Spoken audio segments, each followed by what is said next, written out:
Olá, nação azulina, sejam bem-vindos a mais um vídeo aqui do Chaves Remista para a gente conversar com vocês sobre os ingressos promocionais que a diretoria do Clube do Remo lançou para os dois próximos jogos do Leão Azul jogando aqui na capital paraense. Inclusive tem uma informação importante para vocês sobre o jogo contra o Vasco, hein?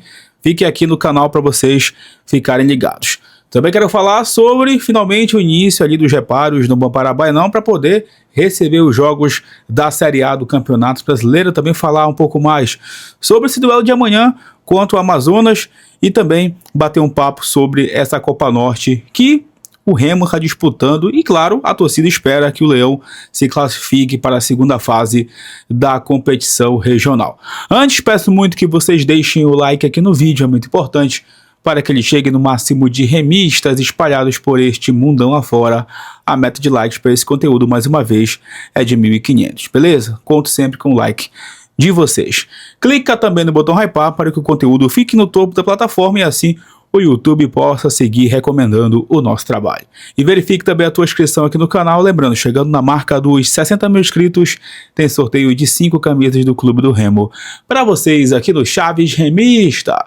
Vem com a gente!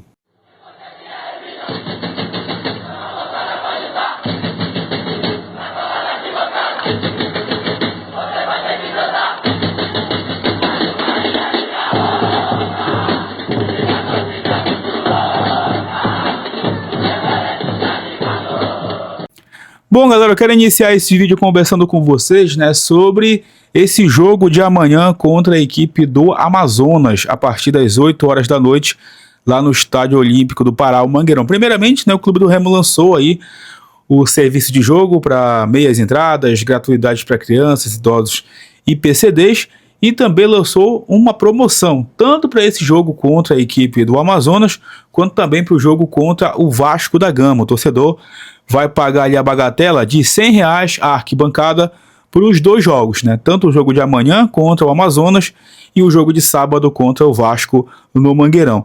E R$200 as cadeiras aí para as duas partidas. Se você quiser ir só no jogo do Amazonas amanhã, você vai pagar R$30 a arquibancada, R$60 as cadeiras. O Remo não divulgou ainda o ingresso, o valor do ingresso, né, pro duelo contra o Vasco aí na partida que vai acontecer no próximo sábado, tá? Daqui a pouco eu falo um pouco mais sobre esse jogo com vocês. Bom, sobre o Amazonas, a equipe lá amazonense vai mandar uma espécie de time reserva para esse confronto amanhã contra o Clube do Remo, né? O Remo vai mandar também uma equipe alternativa, pensando, claro, na Série A, no jogo contra o Vasco. O Condé não vai colocar a força máxima, atletas que estão com pouca minutagem é que vão entrar em campo neste jogo. Por exemplo, o Patrick de Paula, que está retornando aí de lesão. Saiu uma informação hoje no Mundo Azulino que até o Panagiotis vai ser relacionado para esse confronto, né? Talvez o Panagiotis volte a campo depois de um bom tempo pelo Clube do Remo, mas o Amazonas realmente vem aí com uma espécie de time reserva, porque também está focado na Série C, né? O Amazonas começou aí a Série C, inclusive vem de vitória contra a equipe do Confiança e não vai com força máxima para esse duelo contra o Clube do Remo. Nesse momento que eu estou gravando este conteúdo, o Águia de Marabá está perdendo por 2-1 para a equipe do Galvez, lá em Marabá. Tá? Esse resultado está sendo bom para o Clube do Remo, porque o Águia de Marabá, que tem 6 pontos, vai ficando com 6 pontos aí na classificação. O Remo vencendo amanhã o Amazonas, vai a 4 pontos e segue vivo ali na luta pela classificação. Lembrando que depois do jogo contra o Amazonas vai ter o confronto direto contra o próprio Águia lá em Marabá. Depois do jogo ali contra a equipe do Vasco, né, o Remo vai para Marabá encarar o Águia no sul aí do estado. Então, se o Águia perder esse confronto, o Clube do Remo ganhar o Amazonas amanhã, é claro que o Remo vai com possibilidade de classificação. Por que eu falo isso, Smith? Poxa, porque, meu irmão, se a gente entra numa competição como essa, é claro que a torcida exige que o Clube do Remo chegue o mais longe possível e, obviamente, seja campeão, né? Se o Remo não quiser ser campeão em uma competição como essa, nem disputa, né? Isso aí, eu sou de pleno acordo com vários torcedores que pensam dessa forma, a minha forma de pensar também. Então que amanhã o Clube do Remo consiga esse bom resultado diante da equipe amazonense. Na minha opinião, um resultado, Deus o livre, negativo amanhã contra o Amazonas não vai influenciar no público de sábado. O público de sábado, o público já está definido. A torcida do Remo vai contra o Vasco, não tenho o que falar. vai ser casa cheia, sem dúvida alguma. E para esse jogo, pessoal, o Clube do Remo, como eu disse, não disponibilizou ainda os valores apenas para esse jogo, porque a diretoria está aguardando ainda a venda desses ingressos casados para o jogo contra o Amazonas também, para poder iniciar a venda dos ingressos para sábado. Smith, a torcida do Remo vai ficar só no lado A? Bom, de novo aquela situação, né, que muitos torcedores me perguntaram, de uma certa forma estão indignados com os jogos do Remo aqui em Belém, porque a diretoria já está abrindo o lado A, mas hoje eu fui checar essa informação e sim, o Remo vai abrir o lado B para o jogo contra o Vasco. O Vasco vai ter lá os 10% da capacidade para eles e a gente vai sim ter o lado A e o lado B à disposição finalmente para esse jogo. É um jogo importantíssimo, o Remo vem numa crescente no campeonato, está em evolução aí dentro da competição, precisa obviamente da vitória, não é só jogar bem, precisa aliar isso a bons resultados que vocês já estão carecas de saber, e é por isso que o torcedor do Remo tem que jogar junto. Esse é o jogo para o torcedor remista dar a resposta, tá? Se eu fosse chutar aqui o valor do ingresso, colocaria aí 70, 80 reais, tá? Acho que não vai passar disso. Acho que a diretoria do Remo não seria desinteligente, para não falar outra coisa, e colocar um valor mais alto que isso. Acho que essa faixa de ingresso, né, 60, 70, até 80, eu acho que tá ok. O torcedor remista, né, vai ter recebido aí seu salário. É verdade que os custos são altos ainda para assistir um jogo do Remo no Mangueirão, mas acredito que vai ter um valor mais acessível. Inclusive, talvez com promoção para um dos lados aí do Estádio Olímpico do Pará, mas a gente vai aguardar, obviamente, tudo isso. É porque alguns torcedores hoje ficaram preocupados. Pô, será que o Remo vai liberar todo o lado B para o torcedor do Vasco? Não, gente, repito. Todos os jogos do Remo contra equipes da Série A, o Remo só vai liberar 10% da capacidade.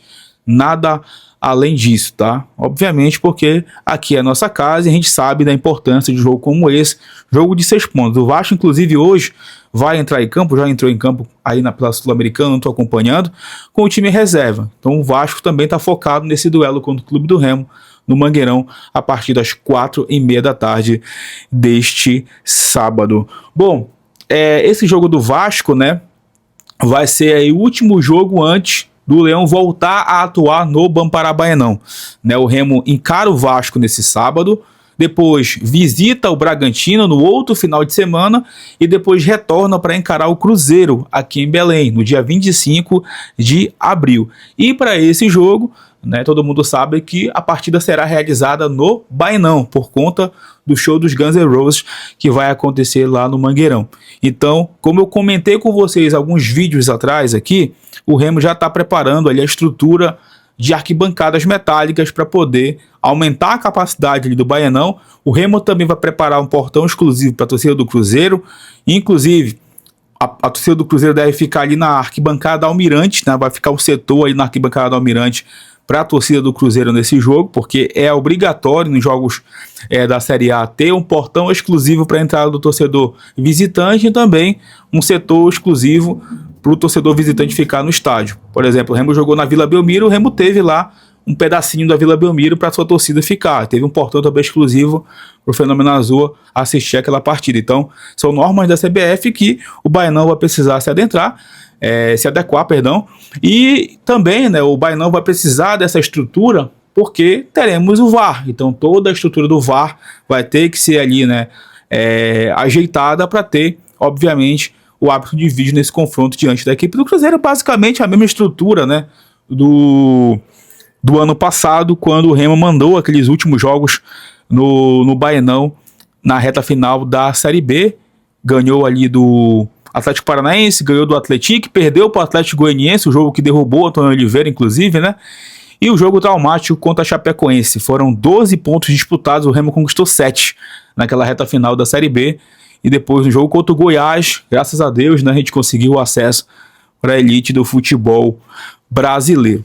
E assim, eu vou trazer uma opinião aqui, porque hoje, né, o ex-executivo de futebol do Clube do Remo, Marcos Braz, deu uma entrevista para uma emissora que eu não vou lembrar agora o nome, tá? Não sei se foi ESPN ou foi outra, realmente eu não me lembro. Mas ele disse que se o Remo estivesse jogando no Baenão, o Remo não estaria no Z4. Assim, eu entendo o ponto do Marcos Braz, principalmente em relação à força do torcedor do Clube do Remo, né? Mas, realmente, para mim, o que faz a diferença, Braz, é ter um bom time, né? E esse ano o Remo não montou um bom time, não montou um bom elenco para iniciar a Série A. E aquele time, principalmente que o Osório treinou, e aqui nós temos que ser justos, o Osório não teve os jogadores que o Condé teve, ou que o Condé está tendo nesse momento, por isso que talvez também o time do Remo conseguiu ter essa evolução, mas muito em função de um planejamento equivocado desde o final de 2025, o que faz a diferença realmente é o Remo ter um bom time, tá? Porque ano passado, na Série B, naquela reta final, o Remo, quando começou a ser treinado pelo Guto, o Remo conseguiu encaixar o time e conseguiu as vitórias. Venceu ali o Atlético Paranaense, como eu disse, venceu o Atlético e ia vencendo a Chapecoense até aquela fatalidade acontecer e a equipe da Chapecoense empatar o jogo no último lance. Depois venceu o Goiás e a gente conquistou o acesso. Porque se dependesse, por exemplo, do Antônio Oliveira, ano passado, o Baianão não seria o suficiente para o clube do Remo conquistar o acesso. Eu sou um torcedor raiz do Remo, eu gosto do futebol raiz, eu acompanhei o Remo no Mangueirão Bandola, pode não parecer, tá, mas eu assisti o Remo no Mangueirão Bandola, no Baianão, que tu atravessava de uma rampa para outra. Eu lembro muito bem do Baianão dessa época. O Baianão que tinha as cadeiras lá das Mercedes que destruíram. E o Baianão, eu lembro daquela Série B de 2006, que ele foi muito importante realmente para o clube do Remo, para o Remo não cair para a Série C. Mas ele só foi importante porque o Remo tinha um bom time em campo. Sem um bom time, não adianta. A arquibancada, ela pode ajudar, mas ela dificilmente vai fazer a diferença o tempo todo. Porque se realmente estádio lotado fizesse a diferença o tempo todo, né? O Caldeirão, por exemplo, Flamengo, Corinthians, vários clubes aí do Brasil não perderiam os jogos em casa. A gente sabe que ter um bom time é o que faz a diferença. Por isso que eu estou aliando agora o momento bom do clube do Remo de bons desempenhos na Série A para o torcedor do Remo ir pro Mangueirão sábado e apoiar o time contra o Vasco. Se o Remo tivesse mal na Série B, na Série A, eu sinceramente não vinha para frente no microfone fazer campanha para o torcedor ir pro estádio, comprar ingresso e depois passar raiva. Eu sinceramente não ia fazer isso, porque eu sei que se o Remo tiver mal, o torcedor do Remo não vai, ele não é burro. Tá? Então, se o time está melhorando, se o time está conseguindo encontrar o norte, o torcedor do Remo vai comprar a causa. E o Baianão só vai ser utilizado agora porque o Mangueirão vai ficar indisponível. E agora vem um outro ponto, que aí eu vi muita gente comentando hoje na internet, e com razão. De novo, né, arquibancada metálica, porque infelizmente a diretoria do Clube do Remo esse ano viu o Baianão como CT, como local para treinamento, e foi obrigado agora a ajeitar o estádio porque o Mangueirão não vai estar à disposição. Então toda aquela reclamação de não ter arquibancada das Mercedes, ter essa estrutura limitada, o torcedor está completamente cheio de razão, tá? Não tenho o que dizer. Então, são várias questões, mas eu quero, claro, saber sempre a opinião de vocês aqui. Caldeirão resolve ou realmente é necessário ter um bom time? Ou as duas coisas se unem e na hora fazem a diferença? Quero muito saber de vocês aí nos comentários. Clube do Remo que trabalhou hoje, né? Foi o primeiro dia de trabalho aí sob o comando de Léo Condé, mas não saiu nenhum tipo de time aí provável. Pelo menos até o momento que eu estou gravando esse vídeo aqui, não saiu também a lista dos relacionados. Deve sair amanhã. Amanhã, meio-dia, a gente conversa um pouco mais sobre esse duelo diante do Amazonas no Mangueirão pela Copa Norte 2026. Beleza? Mais uma vez, não esquece de deixar o like, é muito importante, de verificar a tua inscrição, de hypar o conteúdo e de comentar os assuntos do vídeo, que em breve a gente retorna para falar mais sobre o Leão Azul Paraense. Um forte abraço, tamo junto, valeu!